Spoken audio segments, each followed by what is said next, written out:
उस दौरान जो है ये ज़रूर मान लिया गया था कि अपर्णा जो है वो बीजेपी में वापसी कर सकते हैं। लेकिन देखिए, अगर मैं अभी के मुद्दों का अगर मैं देख कर के बात करूँ तो देखिए अभी ऐसा कुछ आसार नज़र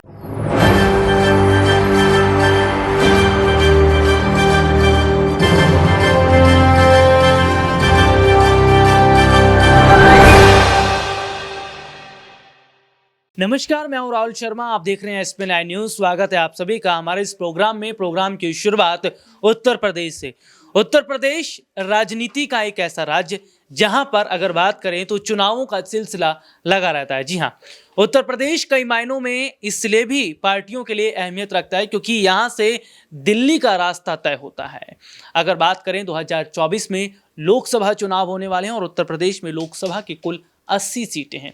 क्या बीजेपी 80 में से 80 निकाल पाएगी या समाजवादी पार्टी इसमें सेंध लगाएगी? एक सबसे बड़ा सवाल है। लेकिन सवाल अभी यूपी निकाय चुनाव को। जी हां, उत्तर प्रदेश में अभी कई उपचुनाव हुए हैं, चाहे मैनपुरी की बात कर लें, खतौली की बात कर लें या फिर रामपुर की। लेकिन जिस तरीके से मैनपुरी की बात करें, समाजवादी पार्टी खतौली में वहां पर, लेकिन रामपुर में बीजेपी जीत गई। लेकिन ये बहुत बड़ा सबक बीजेपी के लिए है क्योंकि मैनपुरी जीतने की जितनी कोशिश भाजपा ने की थी वो सब पानी पानी होता नजर आया। यहां पर जातिगत कार्ड भी कामयाब नहीं हुआ क्योंकि यहां का वोटर हिला तक नहीं, वो सपा के साथ था और रहने की बात भी कर रहा है। लेकिन अब उत्तर प्रदेश में जो दोबारा निकाय चुनाव होने वाले हैं उसको लेकर समाजवादी पार्टी की तैयारियां बहुत जोरों शोरों से हो रही है। क्या इस बार भी जातिगत कार्ड खेलने की कोशिश भाजपा की तरफ से की जाएगी?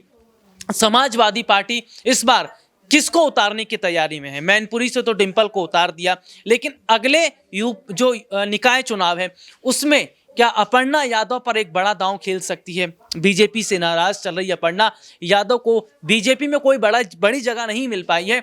ऐसे में सपा की तरफ उनका रास्ता खुलता नजर आ रहा है। अपने सहयोगियों से जानने की कोशिश करेंगे, हमारे जो सहयोगी हैं वो बताएंगे कि यूपी निकाय चुनाव में समाजवादी पार्टी का कितना बड़ा अहम रोल नजर आ रहा है और कैसे अपर्णा को बड़ी जिम्मेदारी मिल रही है। ऋतिक हमारे सहयोगी लगातार बने हुए हैं।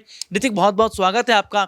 और पहला सवाल, जो अगले जो निकाय चुनाव है, अभी तारीख का ऐलान नहीं हुआ है क्योंकि इलाहाबाद हाई कोर्ट ने कहा कि थोड़ा सा अभी देरी होगी इसमें, लेकिन कैसी तैयारियां हैं निकाय चुनाव को लेकर सपा और बीजेपी की, और क्या अब बीजेपी में रास्ता नजर आ रहा है अपर्णा को? देखिए, समाजवादी पार्टी और अगर बीजेपी की तैयारियों की बात करें तो लगातार आरोप और प्रत्यारोप का दौर शुरू हो गया है।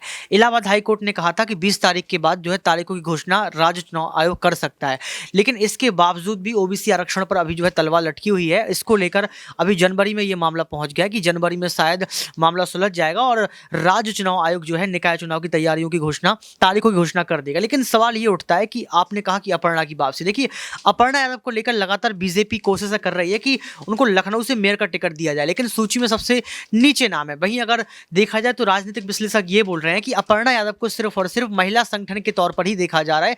इसके अलावा बीजेपी उनको कहीं से टिकट नहीं देगी। मैनपुरी में भी टिकट नहीं दिया गया, निकाय चुनाव में भी नाम पीछे है, तो कहीं ना कहीं महिलाओं के लिए आगे रखा जाएगा। लेकिन अगर अपर्णा यादव समाजवादी पार्टी में वापसी करती हैं तो यहां पर तय है कि अखिलेश यादव टिकट दे सकते हैं।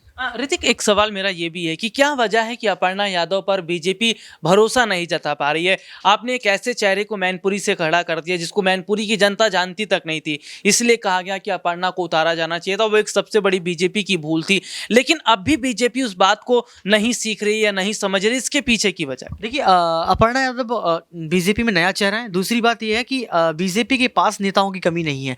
बीजेपी चाणक्य नीति के तहत अपने फैसले लेती है और बीजेपी का एक ही मकसद रहता है कि कैसे भी करके कुर्सी अपने कब्जे में करनी है, जीतना तय है। तो आप ये समझिए, जीत के चक्कर में अपर्णा को आगे नहीं रखा जा रहा है। दूसरी बात यह है कि अपर्णा पर अगर दाव खेलते हैं तो हो सकता है कि जीत के बाद अपर्णा जो है समाजवादी पार्टी में वापसी कर जाए। तो कहीं ना कहीं बीजेपी के पास तमाम नेता हैं और वो चाणक्य नीति के तहत ये देखते हैं कि ऐसा कौन सा नेता है जो कहीं ना कहीं में जिता सकता है। तो वो ऐसा कौन सा नेता है जो बीजेपी को जिता सकता है? जातिगत समीकरण होगा या फिर बीजेपी अपने हिसाब से किसी उम्मीदवार को खड़ा करेगी? क्रांति से जानने की भी कोशिश करेंगे। क्रांति बताएंगी कि क्या यूपी का जो अगला निकाय चुनाव होने वाला है उसमें बीजेपी को अगर समाजवादी पार्टी हरा देती है तो कैसे बीजेपी का रोल बहुत बड़े हद तक उत्तर प्रदेश में सरकार रहते हुए भी खत्म होता नजर आ रहा है? देखिए, अगर मैं यहाँ पर बात करूँ बीजेपी की, तो देखिए बीजेपी वैसे ही यहाँ पर जो है उत्तर प्रदेश में अपनी अच्छी पकड़ रखती है, और जीत के लिए मुझे नहीं लगता किसी बड़े चेहरे की अब उन्हें कोई आवश्यकता है, क्योंकि उन्होंने जो अपनी पकड़ वहाँ पर बना ली है वो काबिले तारीफ़ है। अब देखिए, अब ये जो मैनपुरी का चुनाव हुआ था, बस उसको छोड़ करके बाकी सारे चुनाव उन्होंने जीते हैं। तो आप इससे अंदाज़ा लगा सकते हैं कि मैनपुरी का भी चुनाव इसलिए हारा क्योंकि सारी विपक्ष जो है वो एक तरफ हो गई थी, इस वजह से वो हार गए। दूसरी बात ये कि मुलायम सिंह यादव से जनता बहुत प्यार करती थी, लेकिन अब देखिए मुलायम सिंह यादव का चेहरा सामने नहीं है प्रतिद्वंदी के रूप में। मैनपुरी में था तो चलिए वहां पर जीत मिल गई, लेकिन अभी भाजपा को हरा पाना आसान नहीं है। इसमें चाहे अपर्णा यादव को जगह मिले या ना मिले, वो किसी के भी चेहरे पर दाव खेलेंगे तो जीत उन्हीं के पाले में आती दिखाई दे रही है। क्रांति, मैनपुरी से जब डिंपल यादव की बड़ी भारी जीत हुई, लाखों के वोट उन्होंने हासिल किए, उसके बाद हमने देखा कि अपर्णा डिंपल को बधाई देने पहुंची थी, बधाई देती नजर आई। तो इस बधाई का कैसे एक सियासी मतलब निकाला जाए, और बधाई देने के पीछे का अपर्णा का मकसद क्या था? देखिए, बधाई इसलिए दिया होगा क्योंकि वो परिवार के सदस्य हैं, और परिवार के सदस्य होने के नाते यहाँ पर बधाई देना तो बनता ही था। और जाहिर सी बात है कि उस दौरान जो है ये ज़रूर मान लिया गया था कि अपर्णा जो है वो बीजेपी में वापसी कर सकते हैं। लेकिन देखिए, अगर मैं अभी के मुद्दों का अगर मैं देख करके बात करूँ, तो देखिए अभी ऐसा कुछ आसार नज़र नहीं आ रहा है, क्योंकि अपर्णा यादव ने एक बार फिर से बीजेपी में जो है वापसी कर ली, और बीजेपी में वापस आने के बाद जो है वो बिल्कुल भी अपनी तरफ से ऐसा कुछ भी नहीं दिखा रही है कि वो वहाँ से जा सकती हैं, जबकि उन्हें ये पता है कि इस लिस्ट में भी उनका नाम सबसे अंत में है।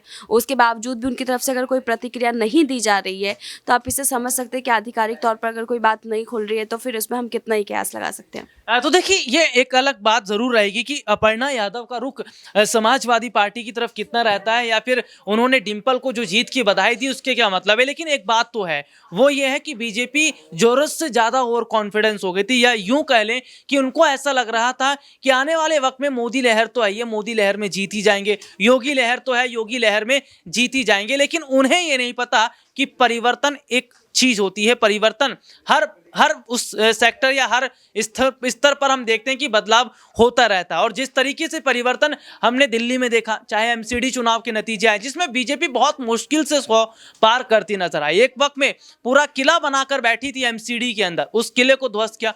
हिमाचल में भी हमने देखा कि जिस तरीके से ये कहा जा रहा था कि बीजेपी की लहर है, मोदी लहर है, वो भी किला ढह गया। और ऐसे में हमने मैनपुरी में देखा, ये कहा जा रहा था कि भाई सरकार तो अपनी है, आजमगढ़ हमने जीत लिया, रामपुर की सीटें हमने जीत ली हैं, तो ये भी जीत जाएंगे, ये कौन सी बड़ी बात है। लेकिन यहां पर जनता ने पलटा, यहां पर जनता समाजवादी पार्टी के साथ रही, नेताजी के साथ रही। दरअसल मैनपुरी जैसे जो गढ़ कहा जाता है वो समाजवादी पार्टी का है। मैं अगर बात करूं, मैं पहले भी ये चीज बोलता रहा हूं कि गुजरात भाजपा का जैसा गढ़ है, वैसे समाजवादी पार्टी का गढ़ है मैनपुरी। और मैनपुरी में समाजवादी पार्टी को हराना पहले भी आसान नहीं था, आगे भी आसान नहीं रहेगा। लेकिन यूपी के निकाय चुनाव की अगर मैं बात कर रहा हूं, तो देखिए जाहिर तौर पर जिस तरह की स्थिति नजर आ रही है, वो देखिए जाहिर तौर पर यह बता रही है कि समाजवादी पार्टी और बीजेपी के बीच में उत्तर प्रदेश में बड़ी टक्कर है। और अगर अगला निकाय चुनाव भी समाजवादी पार्टी जीत ले जाती है, तो बहुत बड़ी जो मुश्किल है अब वो बीजेपी को होती नजर आएगी। तो चलिए, आज के लिए इतना ही। आपसे फिर दोबारा मुलाकात होगी, तब तक के लिए इजाजत दीजिए। नमस्कार।